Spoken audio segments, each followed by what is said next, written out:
Beavertown Police Department. Yes, I want to report a missing wallet, a missing car, and a missing gnome. Could these three things be related? I don't know. Maybe. That gnome you speak of, would he be a white-bearded, 3-foot, funny-looking fella wearing a black hat and driving a red Chevy? Why, yes. How do you know? A mall cop called us because of suspicious activity of the funny-looking fella. Seems he was using 4 ATMs to draw out cash. Oh my God, I just can't believe it. We have an all-points bulletin out for him now.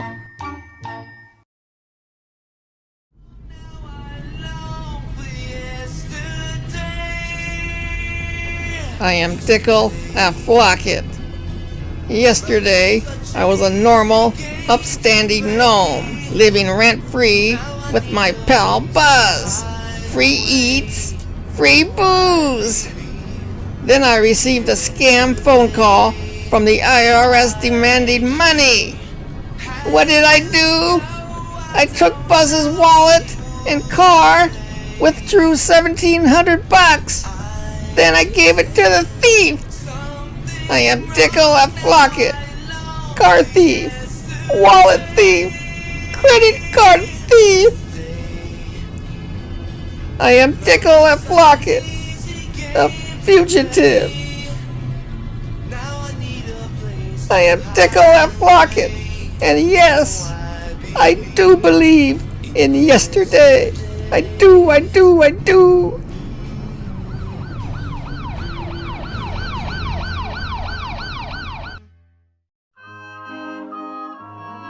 Well, welcome everybody to a new series.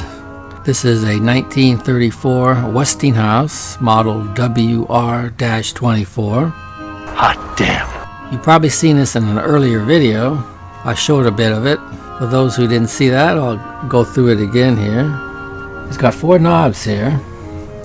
This knob here is the tuning. You can see that moving. Now this one here changes the band. There's 3 shortwave bands on here. There's 1, 2, 3. This is the on-off switch. This one's stuck, so I don't know what that is. Maybe a tone or something. But I picked this up at a garage sale for 20 bucks. The guy I bought it from said his grandfather owned it, and he lived on a farm maybe 10 miles from where I live. So we can safely say it's probably been living here its entire life. Let's turn it around and see what it looks like. Yes. And there's the back. This is a 7-tube radio. I showed last time that the transformer Yes, that's right. is loose.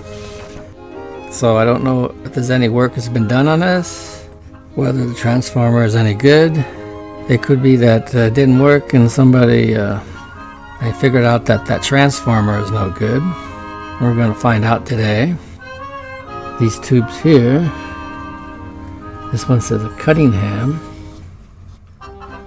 Now these Cunninghams are maybe the original tubes. They date back quite a bit, so this particular one says it's an 80 tube. That's the rectifier. This one is a 2A5. I believe that's the output tube. Oh, brother! Yeah. What's the matter? Can't you find a hole? Holy moly. Oh, brother! Okay. I'll show you the speaker here. There's the speaker. So big. I don't see no holes in it, But I do. so hopefully that's a good sign. So let me pull the chassis out. We'll put it on the bench, and we'll see if any work's been done to it, and to what extent. Well, I've taken the speaker out, and the chassis out. I just lifted up the chassis, and take a look at what's underneath it there. There's some nuts there, and the rest of that stuff, I think you can guess what that is. I hope there's not a well-fed rat underneath the chassis when I lift it up. There's the tube layout here. Model WR-24. Westinghouse Electric Supply Company, New York, New York. 62 watts. 115 volts. There's the serial number. Let's just slowly turn this around here so you can see it. Turn it around. There's some of the IF cans. Beautiful, ain't it? There's the front. See how this works. Wrong one, Buzz. You big dope! Paint me yellow and call me banana. There's the transformer. Yes, it is. By the looks of it here, it looks like it was soldered in there, and somebody unsoldered it. Not me! I don't see no screw holes where these holes are. Turn it over. Alright, let's lift it up and see what happens. Please let me go. I can't stand it anymore. Are you ready, ladies and gentlemen? Come on, Horace. Let's get on with it. Kind of scared here, tell you. Come on, son, step on it. Here it goes. I have not looked, so this is going to be a shock to me too. This is beautiful. What is that, velvet? Well, I think we know what that was used for. This looks like a nest for some rats. I'm afraid to remove that because there might be a rat in there. You could just call old Buzz a chicken here. Yeah.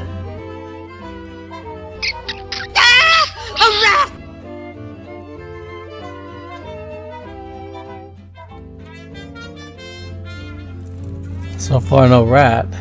Watch it, watch it, watch it, Bill! Holy smokes. Looks like something burned up here. I think we're getting more of a story by just looking at this. What do you make of that? She got me. This board is kind of unusual here. It's like just a bunch of resistors and capacitors on it. At least the rat's not in here. Damn, I want to take a shower after this. They wear the silly smirk because they know I'm the king of the cool jack. There's a close-up of that cap that blew up. Holy mackerel. It looks awful. Now that I got that rat's bedding out of there, I can smell urine in there. Ugh. Ew. There's the top of that cap. So it looks like this thing had some serious problems. But one sign of encouragement here is nobody's been in here to mess with it. I think the story on this is it just blew up and somebody put it in the shed for 60 years. Here's that board of capacitors and resistors. Well, shut my mouth. You think maybe the rat started to eat this thing? I guess that's a possibility, but the top looks like it was blown off. There's some of the coils there. Wow.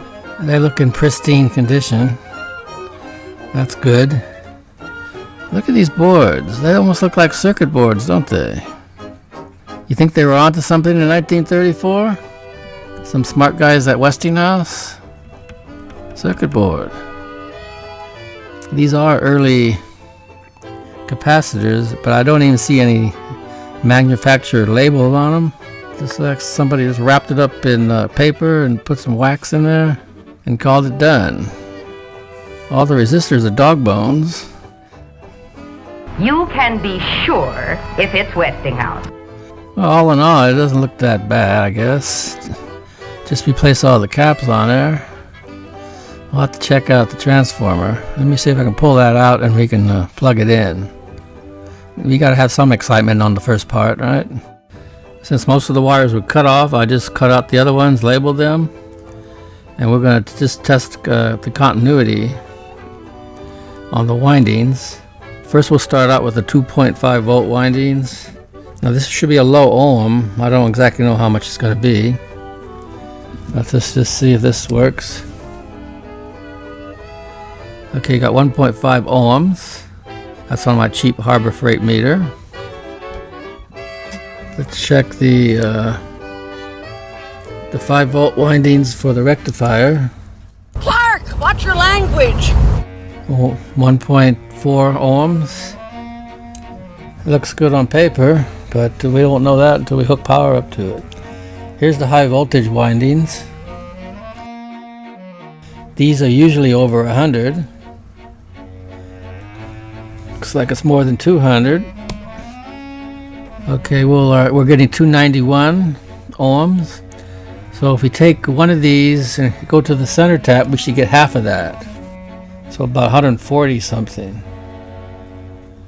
Where's the center tap? Here's the center tap. So I take one of these off, put it over here. We get 140. That's good. That means that winding is good. Get over there. Now if I take this winding, it's not cooperating here, and hook it up here, I should get the same thing. 140. Okay, those windings supposedly are good according to the meter. How sweet it is! Let's check the AC windings. This is so nice. I'll be damned. 6.9 ohms. I guess that's good. So I think we can hook up a variac to this, bring it up slow, and see if it starts to smoke. I can hardly wait, can you? Let's take a look at the speaker here. Dust on here. This is the field coil, and this is the output transformer. Smarty pants! I don't see any burned out wires. That's good, because it'd be very hard to replace. I do see one hole here. A hole? There's some cobwebs on there. Let's see what the inside looks like, huh? Alright, let's just flip it over. Whoa, look at that, it looks nice. Are you a virgin?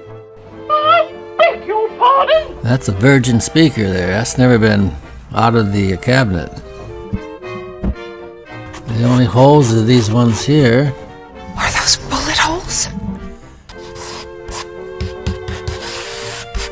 That looks in excellent condition. Nice. Okie dokie here. We've got the variac and the box meter all hooked up. I've got the meter hooked up to the 2.5 volt windings. Now we know the windings are okay because we just ohmed them out. So I'm going to flip the variac hot.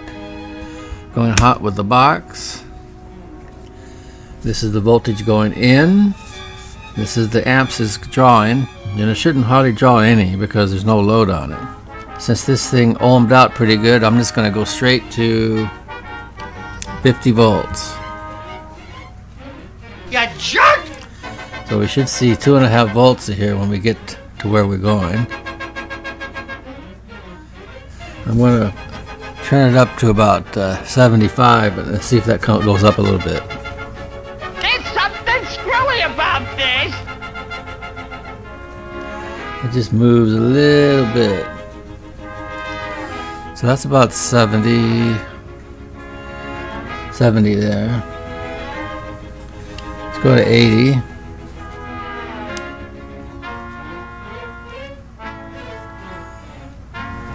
Oh, yeah, this is not making good contact, I don't think.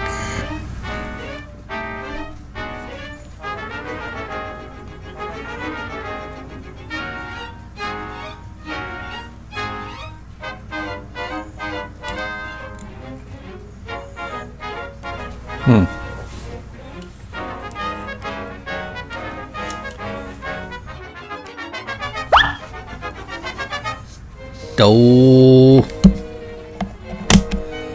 You big dummy. I had it on ohms. That's how I blew up my last two of these things. I swear. Oh, brother. That's better. Oh, bonehead buzz again. Alright, we got 1.7 at 80. Let's go to 100. 2.2. 115. There we go. We've got 2.6. We're just about right on the money. So, I don't smell nothing. It's not hot.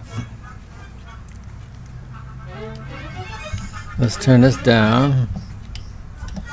Let's go over to the 5 volts. This 5 volts is for the rectifier tube and the rectifier tube only.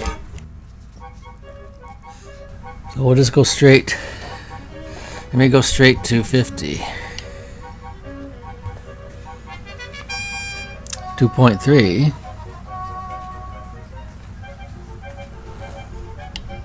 Here's 80. Looking good there. We'll just go up to 115. And the current did come up a little bit. So drawing about 5.5. Once that gets a load on it, it'll probably drop down to 5. Alright, that's good. Now, let's go to the high voltage windings. High voltage is right here. And right here. Now, these are going to be quite high. I don't know exactly, but I'm estimating over 500 and probably more. So I better, Bonehead Buzz, move this to 750. And let's go for it. I'll just bring it right up to 50 volts. As you can see, we got 342.3. Let's go up to 70. 466. Let's go up to 100. 652. Wow. Let's go up to full voltage, 115. 745. And it went up to about 0.3 amps here. Now if I take off one of these leads on the high voltage and hook it up to the center tap here, I should get half of that voltage. So I should get 300 and something. Be careful. So let's see if that works. Hey, be careful! Be careful! 372. That's good. Now let's move this one over to here. We should get the same thing. I just don't want to touch anything here. So the windings are good. That is good news. The schematic says that the rectifier tube should have about 350 volts.